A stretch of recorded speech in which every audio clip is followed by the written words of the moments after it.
before the break, I had mentioned that I don't necessarily believe that the world is going to end on December 21st because the Mayan calendar happens to end on that specific day, or some people believe that it ends on that day.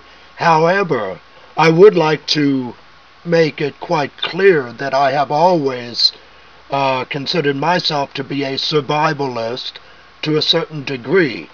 I believe that it is always a good idea to prepare for the unexpected. There's numerous ways that a person can do this. They can store and stock canned food, dry food, water, cooking fluid, cooking fuel, and we find, if you look through history, you'll find situations, events that have occurred, natural disasters, such as Katrina, which occurred, of course, down in New Orleans, and those people were not prepared for it, or many of them were not prepared for it. The most recent, of course, was Hurricane Sandy that devastated the east coast of the United States. Now, up in Canada, in Quebec, where I have a number of friends, several years ago they were hit by an ice storm that devastated, knocked out power for the entire region for up to about 2 weeks, I believe it was, 2 or 3 weeks. So when a situation like this occurs, natural disaster, boy, you better be prepared, because that will not be the time to decide, oh, I better go out to the store and stock up on food. Well, first off, you're not going to be able to get in. There's not going to be any power. And you're not going to be able to get any gas at the local gas station because there's not going to be any power. You're not going to be able to get your money out of the bank because there is no power. Everything that requires power to operate is going to be gone. And you will have, well, in Quebec, those poor people went 2 or 3 weeks and without the ability to even drive, get around at all, because of the ice storm. Was devastating. So it is always a good idea to prepare for the unexpected. You might be surprised. Stock up on the simple things, mashed potatoes, rice, anything such as that which is non-perishable.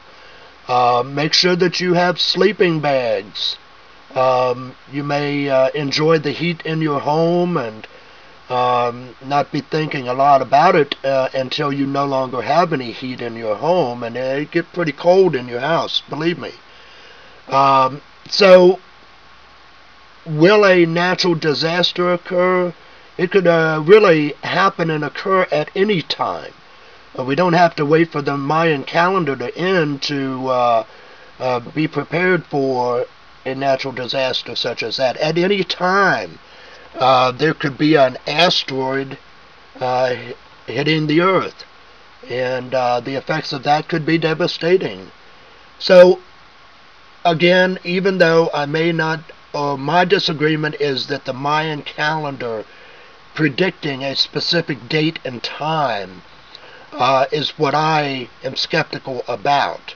But I'm not skeptical that there could be a natural disaster at any time. If there's one thing I learned from in the Army, is be prepared for the unexpected.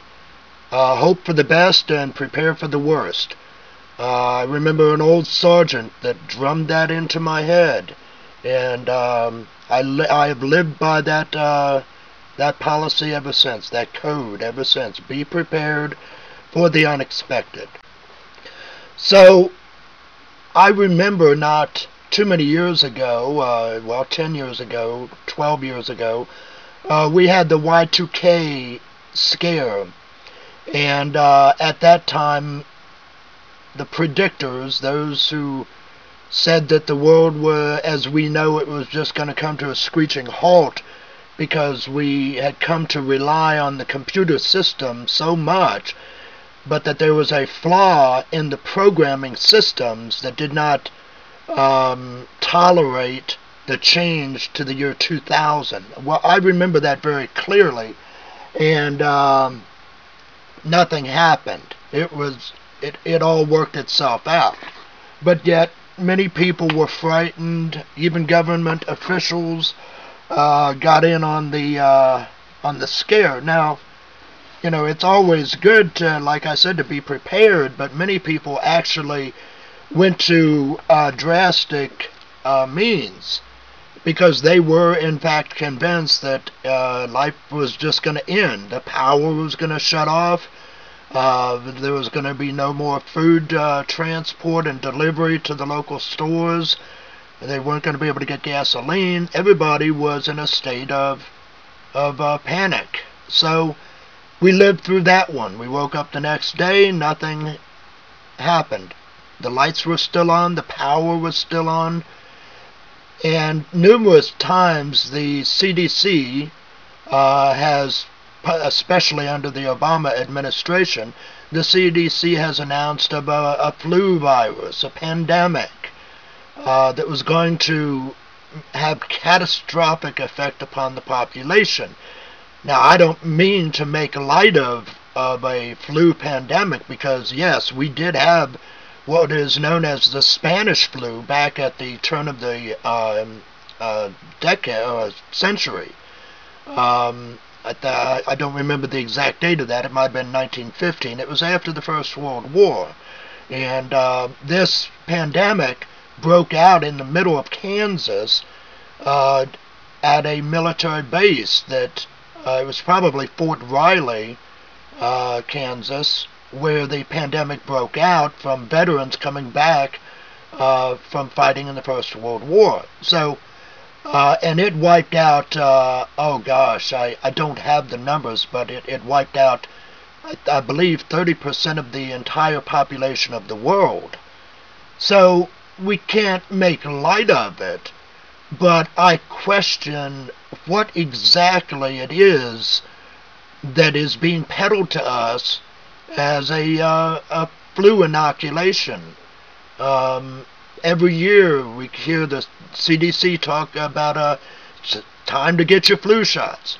And more people end up dying from the flu shots than die from the actual flu. So I am very skeptical and very distrusting of the CDC and government officials in general. And I think by now the average person should also be very distrusting of what the government tells us. My God, every politician that has ever slithered their way into the political arena has lied every step of the way to get there, and they lie every day, waking moment to stay in the political arena. So we can no longer trust them, and it doesn't matter what particular party. It could be Democrats and Republicans, liberal and conservative. So we can no longer trust them. At this point, we're going to take a break, and we'll be back in a few minutes.